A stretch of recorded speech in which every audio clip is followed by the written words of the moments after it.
Question of the day.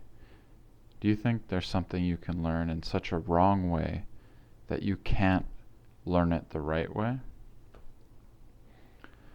I was thinking about this in regards to language, like people learning through textbooks or traditional study, getting these patterns ingrained in their heads that might not be natural speaking patterns, or at least natural sounding to natives.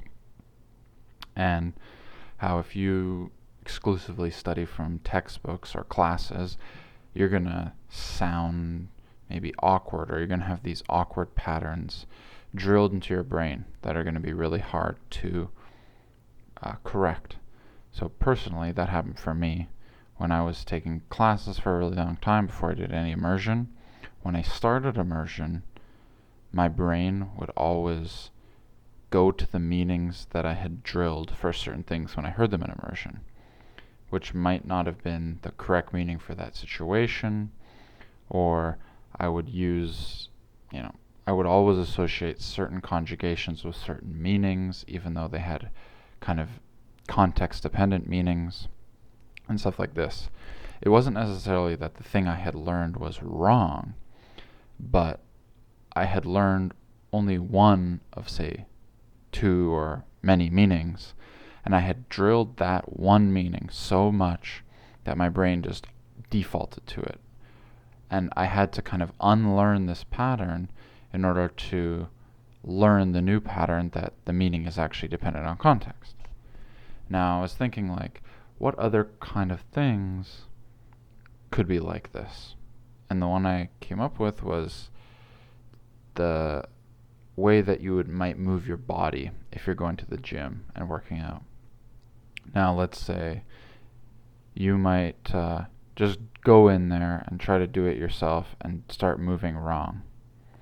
You might, read a book on how to lift the right weight correctly, and you can't quite translate from the book into like the real deal, and you're going to start doing it incorrectly. Or you could have a teacher, like a personal trainer, that's just telling you to do it wrong, and you train this way wrong, and you work on this way to lift the weight, and your form is just way off, and it starts causing problems for you.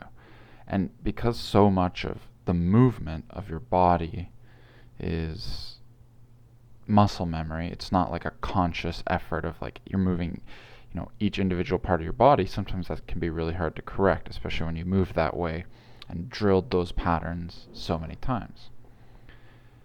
Now, to make a direct comparison to immersion learning, like, what if you went on YouTube and you just watched a bunch of workout videos? You watched a ton of videos on form. You saw a bunch of people talk about how to have the best form when you're doing these movements and doing these workouts. You went to the gym and you watched some people do it, and you're like, you might be able to recognize, that person looks like their form is wrong, or this person looks like they know what they're doing.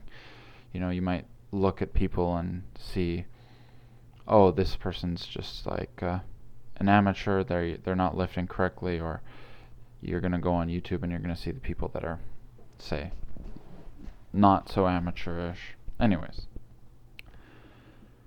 it seems like that is a really strong direct comparison to kind of learning a language when it comes to immersion learning. At least for me, it seems like it's a good one, and I kind of like it. It's makes the case stronger in my mind for immersion learning. Like, you can't really expect to go into the gym and just figure out these movements, or just go to some random person, like you would in a classroom, or learn from a textbook how to do these movements. You actually have to like go and figure out how to do these movements by looking at other people and by doing it correctly.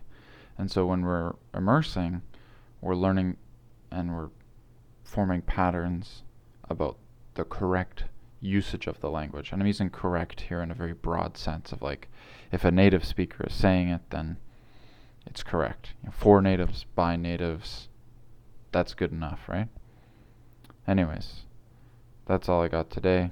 Thanks for watching. Talk to you next time.